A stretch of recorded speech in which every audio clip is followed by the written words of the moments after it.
வணக்கம். நான் டாக்டர் தீபிகா. இன்னைக்கு நம்ம என்ன டாபிக் பார்க்க போறோம் அப்படின்னா, வேர்க்கடலையோட நன்மைகள் பார்க்கலாம். இது எப்படி சாப்பிடணும் அப்படின்னு பார்க்கலாம்.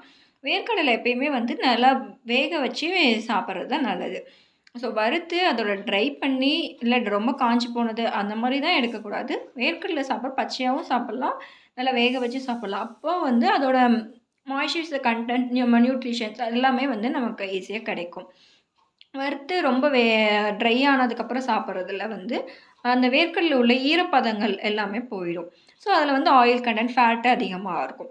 ஸோ, அதனால தான் கொலஸ்ட்ரால் இருக்கவங்க வேர்க்கடலை சாப்பிடக்கூடாது. இல்ல இன்டைஜஷன் ப்ராப்ளம், ஜீரணம் ஆகாது. ரொம்ப அ அந்த மாரி ப்ராப்ளம்ஸ்லாம் வர்றது வந்து ரொம்ப ட்ரை பண்ணி அந்த மாரி சாப்பிட்றதுனால தான். ஸோ, வந்து வேக வச்சு எடுத்துக்கோங்க.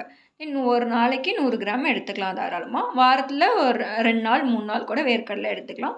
சின்ன வயசுலேருந்து பெரியவங்க வரைக்கும் எல்லாருமே எடுக்கிறது நல்லது. ஸோ, அதில எவ்வளோ நியூட்ரிஷன்ஸ் இருக்கு அப்படின்னு பார்த்தோம்னா வந்து, அதில நல்லா மென்னு சாப்பிடுறப்போ வந்து அதில ஃபைபர் கன்டென்ட்ஸ் அதிகமா இருக்கு. தென் பொட்டாசியம், கால்சியம், மெக்னீசியம், தென் விட்டமின்ஸ் எல்லா சத்துமே வந்து நம்ம வேர்க்கடையிலேருந்து கிடைக்குது. ஸோ, நெறைய நியூட்ரிஷன்ஸ் எடுக்கிறதுக்காக நம்ம அந்த சீட்ஸ், இந்த சீட்ஸ் அப்படின்னு ஒவ்வொன்னும் சொல்லிட்டுருப்போம். ஸோ, இதில வந்து நெறைய நியூட்ரியன்ஸ் இருக்கு அப்படின்னு பார்த்தோம்னா வந்து, அதில வந்து பீனட்ல தான். ஸோ, வந்து சின்ன வயசுலேருந்தே குடுக்க ஸ்டார்ட் பண்ணிருங்க. Okay, thank you. இந்த மாரி ஹெல்த் டிப்ஸ் பார்க்கணும்னா நம்ம சேனலை சப்ஸ்கிரைப் பண்ணிக்கோங்க. ஃப்ரெண்ட்ஸ் அண்ட் ஃபேமிலிக்கு ஷேர் பண்ணுங்க. Thank you.